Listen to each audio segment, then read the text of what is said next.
Hello everyone. So we are discussing some topics from HS second year's political science chapter number 3 part B chapter number 3 politics of plan development, जहाँ पे हमने already third 5 year plan के बारे में discuss कर लिया है। Third 5 year plan के बारे में हमने डिस्कस कर लिया है। उसके बाद हमने की कंट्रोवर्सीज जो है प्लानिंग को लेके, एग्रीकल्चर वर्सेस इंडस्ट्री, उसके बाद पब्लिक वर्सेस प्राइवेट सेक्टर, इसको भी हमने डिस्कशन जो है वो ख़त्म कर लिया है। नेक्स्ट जो टॉपिक है हमारा वो है मेजर आउटकम्स। ये इतना इंपॉर्टेंट टॉपिक नहीं है, लेकिन फिर भी थोड़ा कवर करने की कोशिश करते हैं कि मेजर आउटकम्स का मतलब क्या है कि प्लानिंग के बाद जो आउटकम निकल के आता है, मतलब प्लानिंग का जो फल निकल के आता है, या फिर हम लोग बोल सकते हैं कि प्लानिंग के जो कॉन्सिक्वेंसेस है वो क्या निकल के आते हैं, देखते हैं। After independence 3 most important objectives are, मतलब क्या है, हमारे आज़ादी के बाद हमारे पास 3 इंपॉर्टेंट ऑब्जेक्टिव्स थे। ठीक है, 3 इंपॉर्टेंट एम्स या फिर 3 इंपॉर्टेंट लक्ष्य हमारे पास है, 3 इंपॉर्टेंट गोल्स है। फर्स्ट वन एग्रीकल्चर, उसके बाद है इंडस्ट्री, उसके बाद है लैंड रिफॉर्म्स।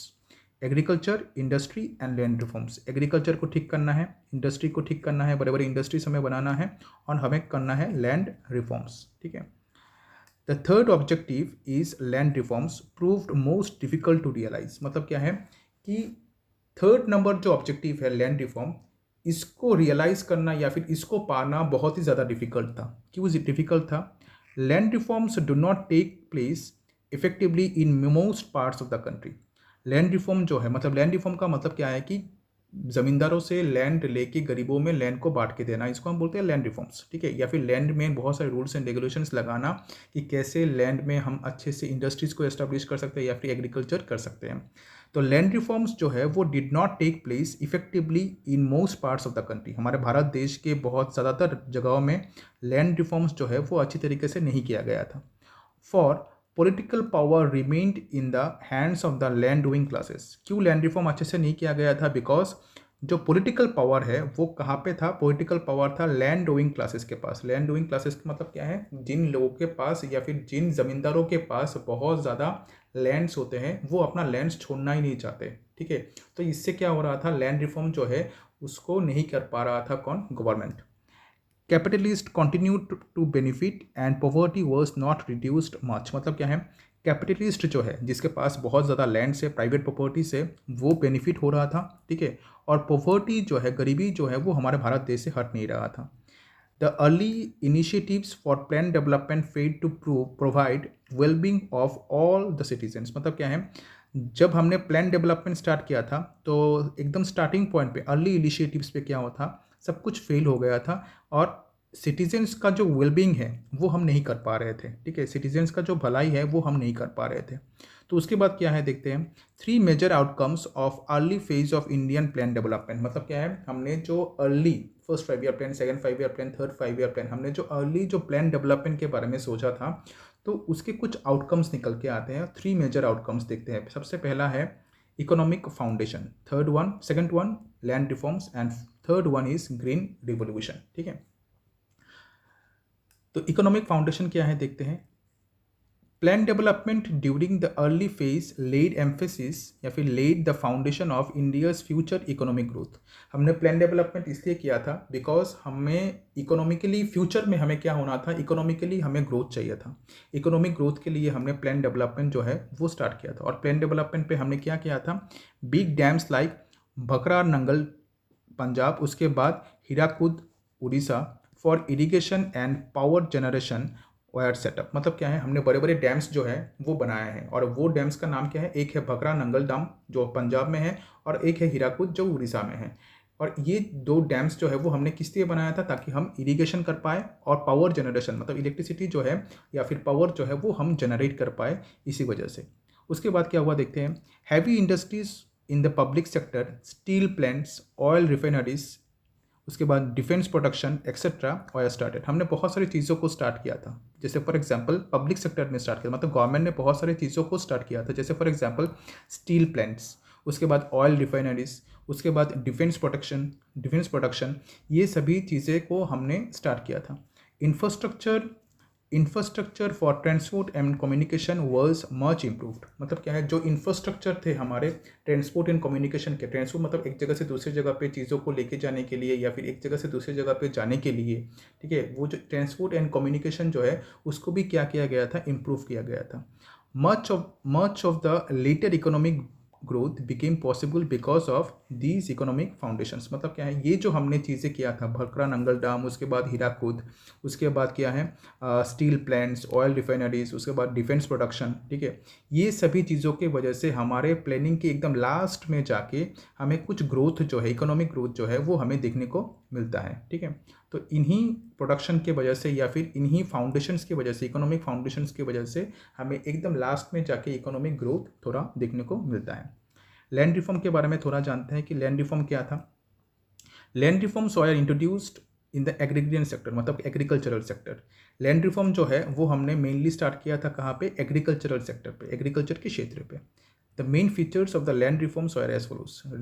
हमारे लैंड रिफॉर्म्स के मेन फीचर्स क्या हैं, बहुत ही इंपॉर्टेंट है ये features. First one, abolition of zamindari. Zamindari system जो है इसको हमने क्या किया है, एबोलिश कर दिया है, बंद कर दिया है। इम्पोजिशन ऑफ अपर लिमिट और ceiling of the amount of agricultural land to be owned by a farmer. मतलब क्या है, एक फार्मर कितना ज़्यादा लैंड अपने पास रख सकता है, इस पे हमने एक लिमिट लगा दिया है। तो इम्पोजिशन ऑफ अपर लिमिट, कितना ज़्यादा तुम क्या कर सकते हो, अपने पास लैंड रख सकते हो। जैसे फॉर एग्जांपल 2 बीघा, 1 बीघा, 5 बीघा, कितना लैंड अपने पास रख सकते हो एग्रीकल्चर के लिए, उसके ऊपर एक सीलिंग या फिर एक लिमिट जो है वो लगा दिया गया था, और इसको हम बोल सकते हैं लैंड रिफॉर्म। उसके बाद क्या है देखते हैं, consolidation of land, bringing small pieces of land together in one place so that the farm size could become visible for agriculture। मतलब क्या है, कुछ लैंड को, जैसे फॉर एग्जांपल सोच लो कि कुछ लैंड्स है, ठीक है, तो हर लैंड को हमने क्या किया है, एक किया है। तो कुछ लैंड्स को हमने एक करके एक बड़ा सा हमने एक एग्रीकल्चरल लैंड बनाया है, ताकि हमारा जो एग्रीकल्चरल लैंड है वो विजिबल हो सके। मतलब एग्रीकल्चरल लैंड जो है वो दिखाई जा सके कि यहाँ पे हम क्या करेंगे, एग्रीकल्चर जो है वो करेंगे। तो कंसोलिडेशन ऑफ लैंड का मतलब क्या है कि bringing small pieces of land, छोटे छोटे पीसेस जो होते हैं लैंड के, उसको एक जगह पे लाके एक बड़ा सा लैंड क्रिएट करना, ताकि वहाँ पे हम क्या कर सके, एग्रीकल्चर या फिर फार्मिंग जो है वो कर सके। बट यहाँ पे क्या बोला गया है कि but land reforms are not much successful. Land reform जो है वो इतना ज़्यादा सक्सेसफुल नहीं रहा है। कुछ ड्रॉबैक्स है लैंड रिफॉर्म्स के, वो क्या है देखते हैं। People with access land could manage people with excess land could manage to evade or violate the land ceiling laws। मतलब क्या है, जिनके पास कुछ ज़्यादा लैंड है वो क्या करते हैं, कभी कभी क्या करते हैं, अपने जो लैंड सीलिंग का जो लॉस है कि कितना ज़्यादा तुम अपने पास लैंड रख सकते हो, तो जिनके पास ऑलरेडी बहुत ज़्यादा लैंड है वो इस लॉ को क्या कर रहे थे, वायलेट कर रहे थे। Tenants are given